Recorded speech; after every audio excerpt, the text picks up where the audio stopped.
बच्चन महाराज साहब, बच्चन 62। मन का फरेब और उसका इलाज। दुख तकलीफ में दया है और मौत से मालिक बर्दाश्त भी देता है। तन में जब कोई चोट लगती है या जरर पहुंचता है तो अंतर में कोई ऐसी ताकत है जो उस चोट या जरर को हटाती है। वो मन की ताकत है। मन की सतह पर सूरत की धार को खींचना और कार्रवाई करना, ये मन की कार्रवाई है। और मन की सतह से सूरत की धार को हटाना, ये सूरत की कार्रवाई है। मन अंतर में मिसल सांप के बैठा हुआ है। जरा छेड़ो तो फौरन सांप की तरह फुफकारता है। ये जब मरे तब काम होवे। परमार्थी लिबास में भी मन अपना दांव पेच लगाता है। उसकी पहचान ये है कि जिस परमार्थी काम करने से चैतन्यता विशेष होवे वो मौज से कार्रवाई है, और जिस परमार्थी काम करने से चैतन्यता कम होवे वो मन की कार्रवाई है। मसलन ख्याल उठे कि परोपकार करें, यानी लोगों को चितावें और मत समझावें। बस इसी में लगे रहना और अपने जीव के कल्याण की फिक्र न रखना, ये परमार्थी लिबास में मन की ठगी है। या कोई ऐसी सेवा है जिसमें वृत्ति बहिर्मुख होती है और अंतर में धंसने के एवज बिल्कुल बाहर सेवा में लगा रहता है। ये भी एक किस्म का मन का फरेब है। या और कोई दांव न लगा तो आप गुरु बन बैठा, या अपने को साध समझकर औरों पर दया करने लगा और इस तरह दया की धार में बह गया। मन में मसाला भरा हुआ है, इसलिए जब कोई जरा सा मन के खिलाफ कहता है फौरन क्रोध आता है और समझौती जो ली है वो भूल जाती है। जब मसाला झड़ जाएगा तब समझौती कायम रहेगी। जब तक मसाला है तब तक जरा सा छेड़ने से सांप के माफिक लड़ने को तैयार हो जाएगा।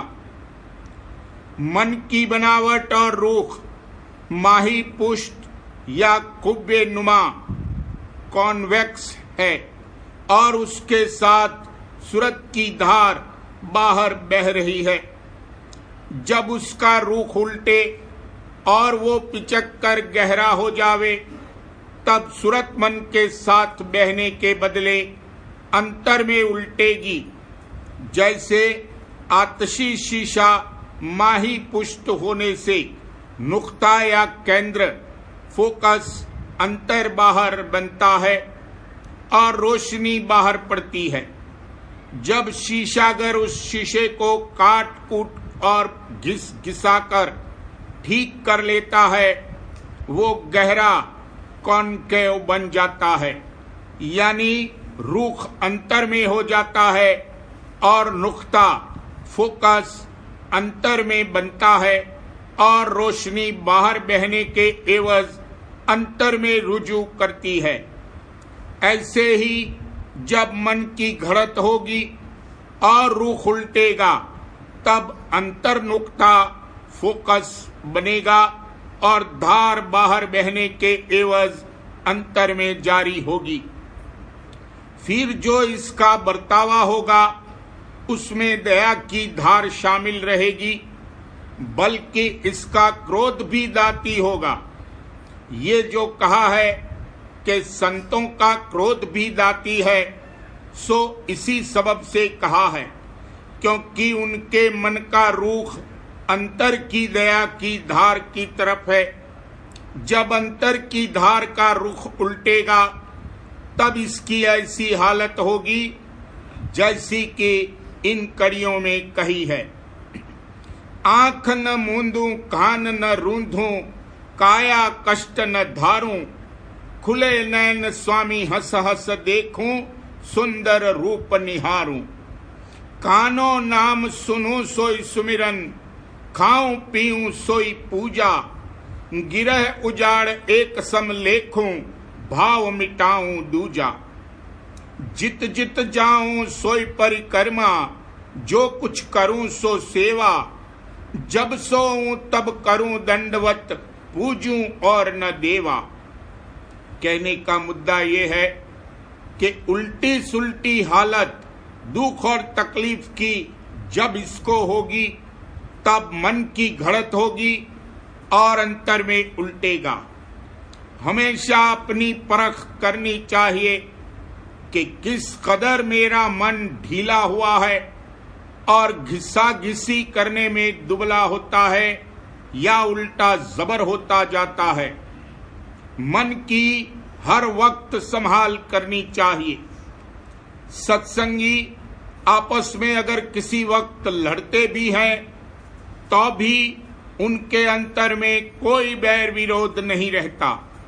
फिर जैसे के तैसे मिल जाते हैं, जैसे लड़के आपस में लड़ते हैं, फिर साथ खेल कूद करते हैं और चित्त में विरोध नहीं रखते। हमेशा दीनता से बर्ताव करना चाहिए। संसार में भी जहां जिसका काम अटका रहता है वहां दीनता के साथ बर्ताव करते हैं।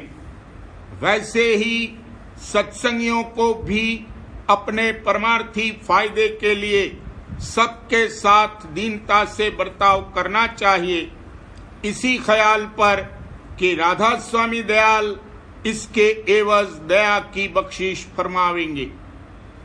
बहुतेरों का ऐसा स्वभाव होता है कि जो तरंग अंतर में उठी बस उसी का रूप हो जाते हैं।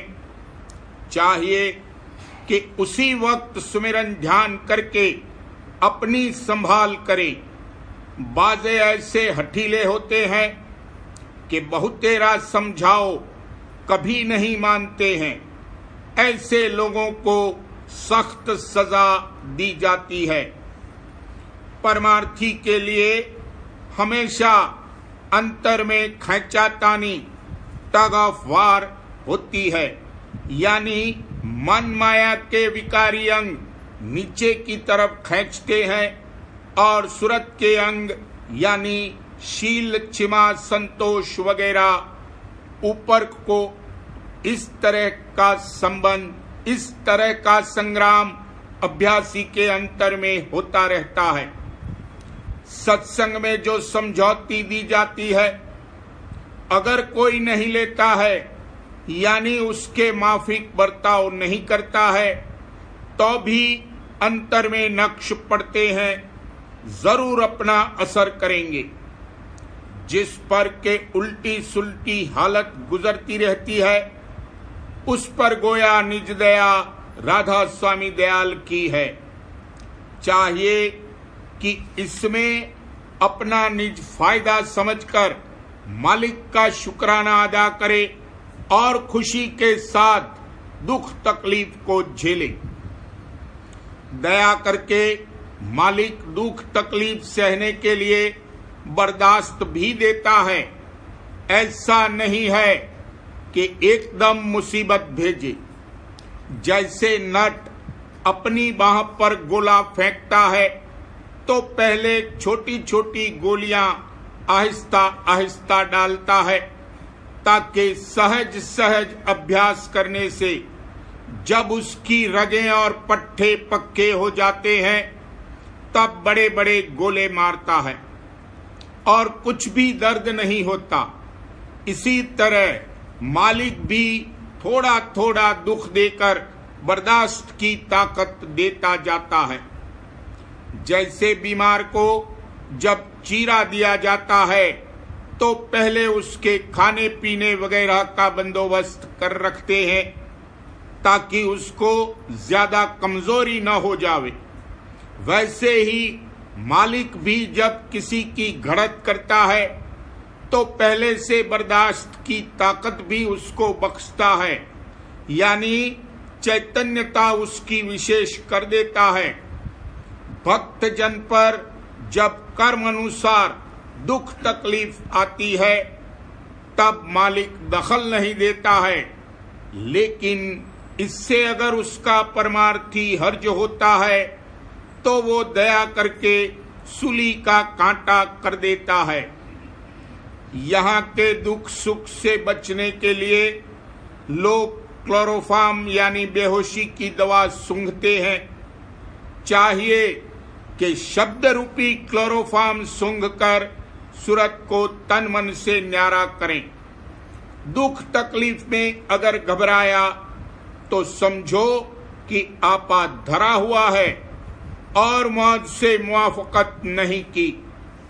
जब तक आपा है तब तक मौत से मुआफकत नहीं हो सकती और न पूरे तौर से शरण ली जाती है।